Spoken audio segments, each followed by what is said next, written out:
Squishel Siem Nostalgia Tua Thanasne, just Ethelsen at Chatlip. Hello everyone. My name is Tua and I'm from here in the Chatlip territory, and I'm excited to kind of just be here with you guys. Yeah, so Saturday night I had my second amateur fight at the Roundhouse in Esquimalt, and yeah, it was a crazy environment. I won in the first round. I just kind of did what my coaches told me to do and managed to come out with a win. It was pretty overwhelming feeling. There was a lot of supporters out, so I'm grateful for that. My old rugby teammates, the Satanich community, a lot of my Polynesian family also came out, and it was awesome. It was an overwhelming feeling. I had a lot of supporters there, and I had a lot of supporters watching online. And yeah, I managed to get the first round win. Honestly, everything seems like a blur. When you're in that moment, it's a pretty crazy feeling. But I think it was 1 minute and 58 seconds. They're 2-minute rounds. So I managed to beat him just before the first round ended.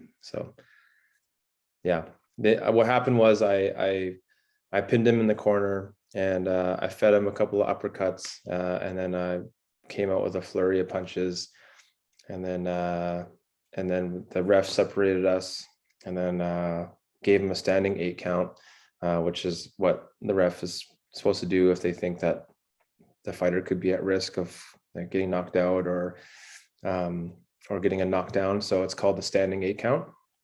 And then after the standing 8 count, he wanted to keep fighting. So we came back to the center of the ring, and I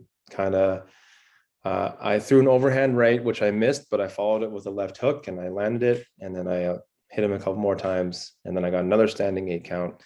And then by that time, their coach threw in the towel and said that was enough. And I actually really respect his coach for making that call. I think reflecting on it now, I think if we had kept going, I could have seriously hurt that guy. And I know that's like part of the sport. And I know it's always tough to make those calls. Like, I know my opponent, he wanted to keep fighting and he had that heart that he wanted to keep going.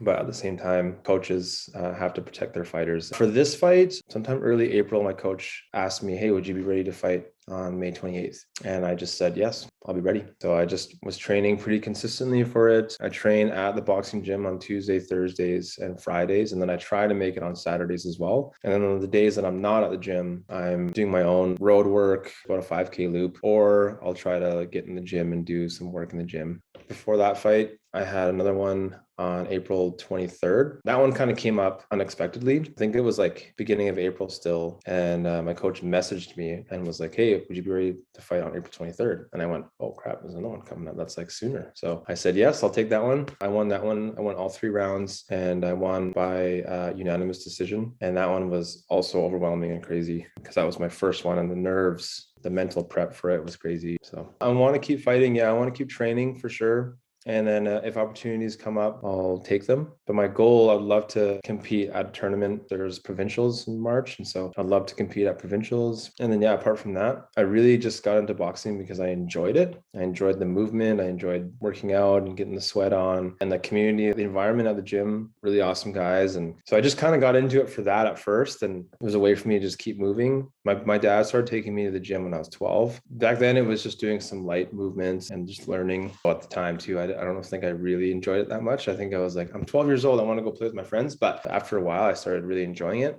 Growing up, even as a kid, I played soccer, lacrosse, I was doing boxing, and I was playing rugby as well. And every night I had something. I would also play soccer for our local team here. I grew up playing for the Saanich Braves, and I've always had a heart for the Saanich Braves, like playing soccer with my community and representing Saanich at tournaments was like always something I loved doing. And yeah, so I always grew up playing sports, and I felt like sports for me was something that really helps me just stay busy, stay healthy, and also that feeling of being in a community, having people around you. That a game like rugby and soccer, right? Like you have like your team that's with you, that's like willing to put their bodies on the line, and you win together, you lose together, you kind of bond together in that way. And so I just always like enjoyed that feeling.